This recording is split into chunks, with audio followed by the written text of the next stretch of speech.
because it's the technique that made it into our minds and our hearts, not just the words, but the way in which the words were conveyed.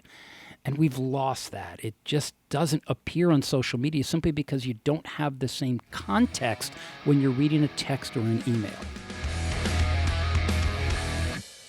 People go for years for higher education development, and very often I've heard the comment, they're like, what about the skills that someone would get at a Dale Carnegie? They're not being given in college. Interestingly enough, there's a gentleman that I hope most of the listeners know. His name is Warren Buffett. Oh, sure. Warren Buffett graduated from the University of Nebraska. He also has his MBA from Columbia. And if you were to visit Warren in his office in Omaha, Nebraska, you will notice in his office there is one diploma on the wall. And it is neither one of those academic institutions. It is the Dale Carnegie Institute. And when you ask Warren Buffett for for advice, he is the first one to say, improve your communication skills and you increase your value in the marketplace by 50%. Think about that as an individual who spends his time in a specialized profession, buried in spreadsheets and financial models. Right. And what's the advice he's giving? Communication skills. Right. You would think the advice would be, take a Microsoft Excel course, take more financial management courses and all that. Communication. Indeed. In fact, in the book that he recommends, that I recommend to all of my students, is called How to Win Friends and Influence People. This book was written in 1936, and I read it all the time. It is as applicable today as it was then, and I'd like to think that 50 years from now it will be just as applicable, because this is where we begin to augment our education. And Chuck, you're saying this even with the advent of Facebook, Twitter, WhatsApp, and the list goes on. Yeah, in fact, as much as we love the social media has done wonderful things, it also has created a crutch for many of us in communicating, and it allows us to abbreviate the way we would use language. It allows us to condense things in Twitter in an X number of characters, so it's 180 characters. These are good things. However, sometimes there is an unintended consequence to the technology that, unfortunately, it has eroded, or at least maybe de-emphasize the way we normally think about how we connect to others. So now what we like about the social media, it gives transparency to so many people that were able to come into our world and share our world with us. But at the same time, there is a diminishing of the quality of the one-on-one interaction, or even when an executive gets in front of a large audience to create a presentation, the language skills are not as sharp as they used to be. Definitely has slacked off a bit in the discipline that we bring to language. So often when I have a client, I first have to establish a baseline of natural tendencies.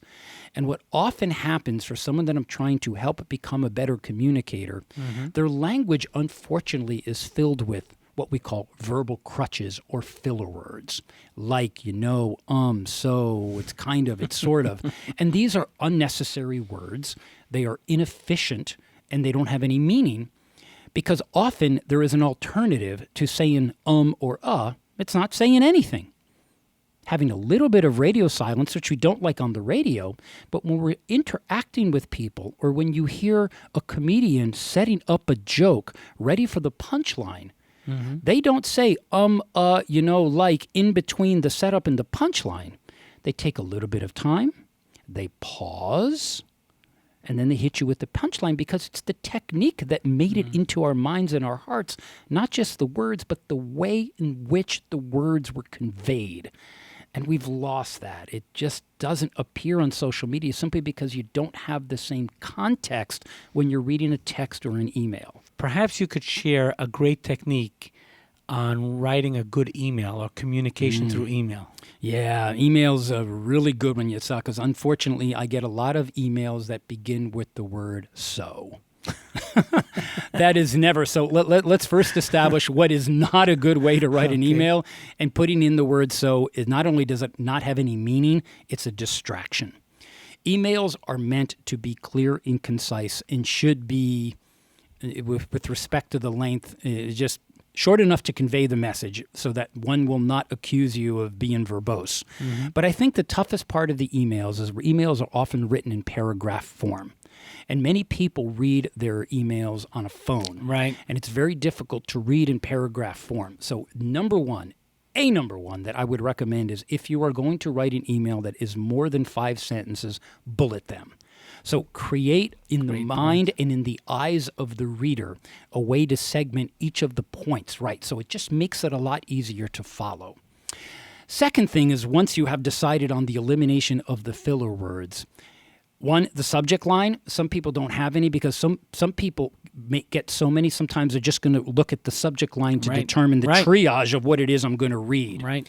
And once they get beyond that, then be sure it's in spell check. People make big judgments about others when they say, and some even have a disclaimer at the bottom, please pardon the typos. I understand. That's okay. But that email has become ever so important because it's where impressions are often formed if you haven't met somebody. Right. They will read the email. Is it clear? Is it concise? And we ask ourselves when we're writing an email, what do I want this email, the reader, to think? What do I want them to feel? And what do I want them to do with this email when it's done?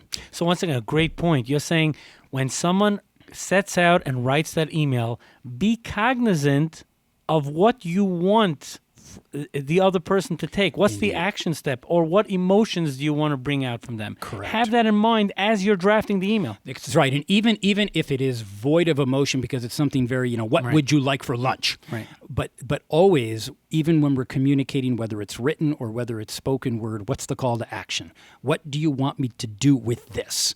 And if particularly when you're going for influence or something very heavy beyond an email, what do I want them to think? What do I want them to feel? Those are very important in continuing the progression of this relationship that we've just developed.